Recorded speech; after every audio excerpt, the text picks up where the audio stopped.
The sexual revolution has managed to detach sex from marriage, marriage from children, and even children from sex. What could go wrong? Well, ask this mother from Illinois. For the Colson Center, I'm John Stonestreet. This is Breakpoint.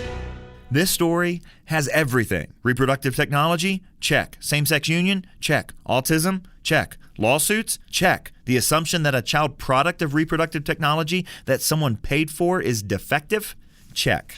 In fact, I'm not sure I've seen a story in the last decade that more definitively proves what we often say around the Colson Center. Ideas have consequences, bad ideas have victims. A recent Washington Post article tells of an Illinois woman who has struggled to raise her two children, now 6- and 7-year-old boys. Both have autism. But this story isn't about this day-to-day struggle she has dealing with the challenges of being a parent of children with autism. It's about why the boys are autistic in the first place. You see, both of her sons were conceived by sperm donation from the same nameless donor, donor H898. This woman chose artificial insemination because her female partner, could not impregnate her. In other words, after having chosen a sterile union, she wished to have children. And this story goes on. While researching ways to help her sons, the woman discovered that they had at least a dozen siblings who were also diagnosed with autism and also conceived via the same sperm donor. Some of these children, in fact, suffer from additional neurological and cognitive disorders like ADHD, epilepsy, and various mood disorders.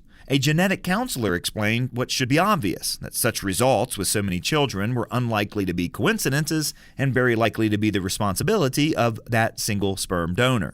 Upon further investigation, the Illinois mom discovered that almost everything she was told about donor H898 was a lie. He didn't have a master's degree. He never even graduated from college. His supposed clean bill of health neglected to mention that he had been diagnosed with ADHD and was schooled in an institution for those with learning and emotional difficulties. In other words, after choosing to conceive a child with someone she'd never met, she was shocked to learn she didn't have the whole picture about him. After complaints to the sperm bank and government regulators came up empty, the woman filed a suit against the sperm bank. They chose to settle out of court for $250,000.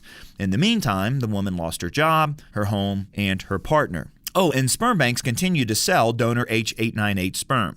In other words, an industry that treats children as a commodity to be ordered and attained by consumers who buy them continues to treat children as a commodity to be ordered and attained by consumers who buy them. Look, few bad ideas have left more victims in their wake than the ideas of the sexual revolution. From the beginning, the sexual revolution has peddled lies to women about what will bring them freedom, equality, and happiness, while at the same time turning children into social experiments. In fact, the foundational idea of the sexual revolution is this: sex, marriage, and children can be separated from each other. The consequences of that idea have been devastating, especially for women and children. Once males were untethered from marriage, they were untethered from sexual responsibility. Women were promised the same freedom, but that never materialized. But still, the kids have paid the highest price.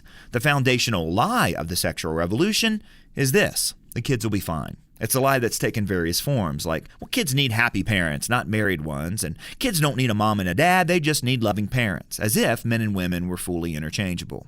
Well, as this poor mother in Illinois has found out, the kids aren't fine.